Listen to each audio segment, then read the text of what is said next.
Hey guys, I wanted to talk about Rivian stock for a second here. So these are the opportunities when you look back, years down the road, say 2027, right, or 2030, and we look back to this moment where Rivian stock is at $10 per share. I guarantee later down the road, you're going to wish you were buying now.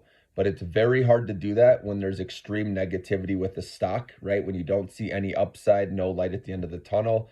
Just remember with Rivian's earnings, okay, the reason why they missed so badly with their production guidance, remember 57,000 instead of 80,000 expected by analysts. The reason why is they're upgrading their factory with their R1 platform, okay, to make it more cost efficient and better. And obviously they have their R2 factory coming out in 2026, okay, supposedly. And obviously people are worried about them making it till then because of this negative news and the EV demand seeing, again, going way down, obviously, right now, right?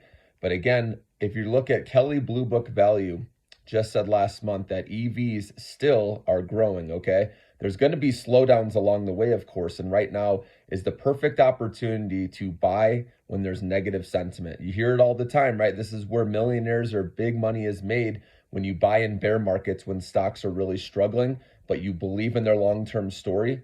Ask yourself, does Rivian have a good product? The answer is yes. Okay, even Musk said that they do have a good product, okay? They just need to cut costs, right? Or they're not going to make it. I know that scared some investors even more holding Rivian stock. Of course, Elon's going to hate on Rivian. They're a competitor, okay? So I wouldn't take what he says. I would take what he says with a grain of salt, okay? But they have a great product, okay? They have the EV truck, right? They have the EV SUV, okay? And they also have the EV delivery vans. That's the other game changer with this company.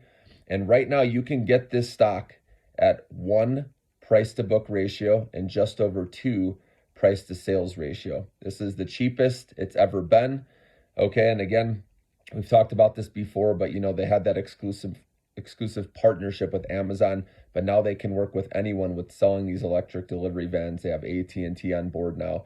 And again, these earnings numbers for this quarter weren't that bad, okay? They actually beat on revenue. And one metric, it actually said they beat slightly on earnings per share, but another said they missed. But either way, you got to look at the long-term picture, okay? Do you think EVs are going away, okay, with this slowdown? Or do you think EVs are done forever? I don't think so, guys. I think this is still, the penetration in the US is still very little, okay? And so once they get this R2, this cheaper vehicle on the road, I think that's going to be a game changer, okay? And again, the cash, the CEO said that they have enough cash. He didn't even say they're going to be raising capital, which is good. He said they have enough cash to get them through 2025. Who knows if they'll do it at the end of 2025 or 2026, but that's a good sign. They're not going to dilute shares anytime soon, hopefully, okay? If they stick to that, unless things get really bad. But they just have to make it to the interest rate cuts, guys. You've heard me talk about this. As soon as an interest rate cut happens, this stock's going to take off again, and I expect EV demand to pick up. Yes, a lot of people already bought their EVs, right? And now that we have to wait until they're ready to replace those EVs again, right? And a lot of people are stuck, they want their gas-powered or a hybrid. I know hybrid is more popular right now. That's why Toyota, right, had good numbers with their earnings report. More people are buying hybrids right now, but I think eventually that will change again. Okay, and obviously we had a lot of negative news about, EV batteries over the winter when it's ice cold, right? And I know over the summer there's issues too with, the batteries catching fire and things like that. But again, over time, when we get back to, keeping the planet, right, healthy, EVs are they just make sense. Everything's going electric. Even, Archer Aviation, right, with the electric vertical takeoff, aircrafts now. That's going to be the future, I believe, if they get FAA approval, with going from airport to airport or shuttling passengers back and forth. So anyways, electric, though, is the future, whether you like it or not. And yes, there's going to be periods of time where it's out of favor and people want to leave it for dead.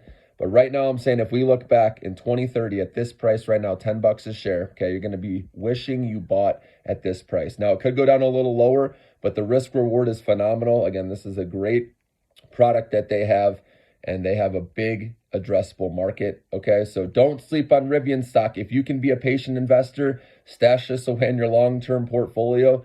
I think you're going to like what you see in 5 to 10 years.